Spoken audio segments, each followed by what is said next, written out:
Next फलन, अगला फलन है आपका चिन्ह फलन। आप उसको सिग्नम फंक्शन बोलेंगे, हिंदी में भी सिग्नम फलन लिख सकते हैं। क्या है इसका परिभाषा?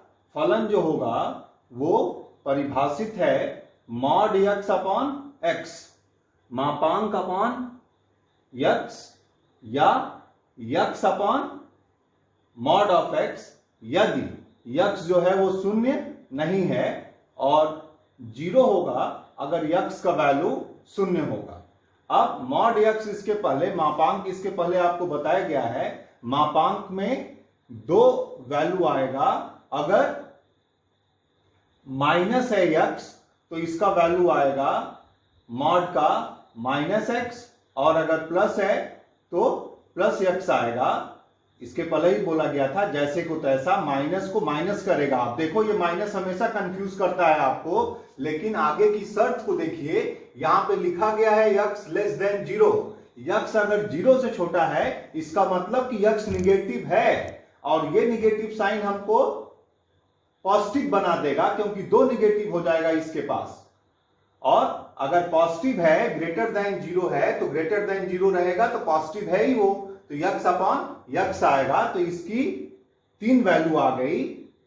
यक्स अपॉन माइनस यक्स हमेशा -1 के बराबर आएगा यदि यक्स जीरो से छोटा है। जीरो है तो जीरो है इसका वैल्यू, परिभाषित है ये, और ग्रेटर देन जीरो 1 से बड़ा है जब, तो इसकी वैल्यू 1 आएगी।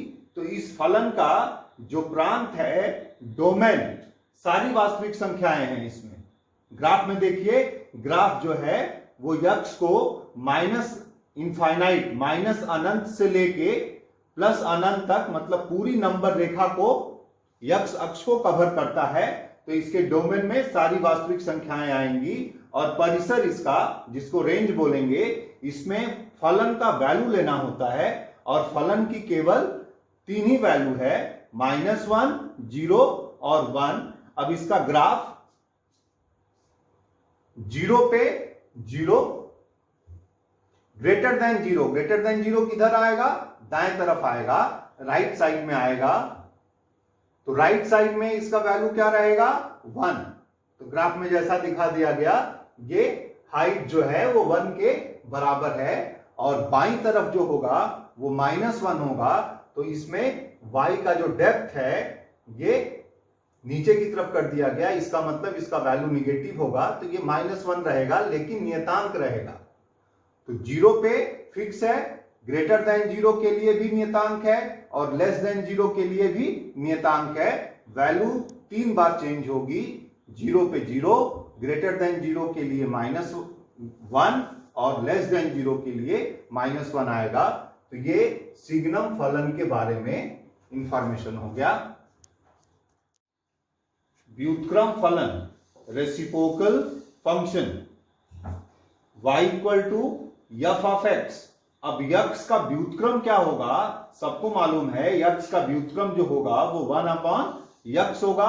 अब इसके साथ यक्स की वैल्यू, अगर 1/x लिख दिए आप, तो यक्स की वैल्यू को 0 नहीं कर सकते। अब इसका प्रांत, डोमेन जो होगा उसमें सारी वास्तविक संख्याएं आएंगी 0 को छोड़ के, और परिसर, परिसर को क्या बोलेंगे आप? रेंज, इसमें भी सारी वास्तविक संख्याएं आएंगी 0 को छोड़ के। अब इसका ग्राफ देख लीजिए, ग्राफ को थोड़ा सा समझना है आपको। जब आप यक्स को 1 करेंगे तो y भी 1 होगा, तो 1 1 से होके जाएगा, और इसी तरह यक्स को जब -1 करेंगे तो y भी जो होगा वो -1 आएगा। तो यहां पे एक पॉइंट मिलेगा तृतीय चतुर्थांश में, -1 -1, और प्रथम चतुर्थांश में आएगा 1 1। उसके बाद 1 1 के बाद जब आप दाहिनी तरफ जाएंगे तो जैसे जैसे यक्स का वैल्यू बढ़ेगा, देखो दाहिनी तरफ जाओगे तो जैसे जैसे यक्स का वैल्यू 2 3 4 5 बढ़ना शुरू होगा, तो इसका व्युत्क्रम 1 के बाद 1/1 है, 2 पे 1/2 आएगा, 1/3, 1/4, 1/5, इस तरह से बढ़ता, कम होता चला जाएगा। फिर अगर आप 1 से पीछे बाएं तरफ जाएंगे 0 की तरफ, तो 1/2 तो फंक्शन की वैल्यू 2 होगी, 1/3 तो फलन की वैल्यू क्या हो जाएगी 3, 1/4 तो इसकी वैल्यू हो जाएगी 4। तो इस तरह से ये बढ़ता चला जाएगा। इसी तरह से ऋणात्मक दिशा में भी इसका वैल्यू बढ़ेगा और घटेगा, जैसे पॉजिटिव के लिए बताया गया उसी तरह से निगेटिव के लिए भी परिवर्तन होगा इसमें।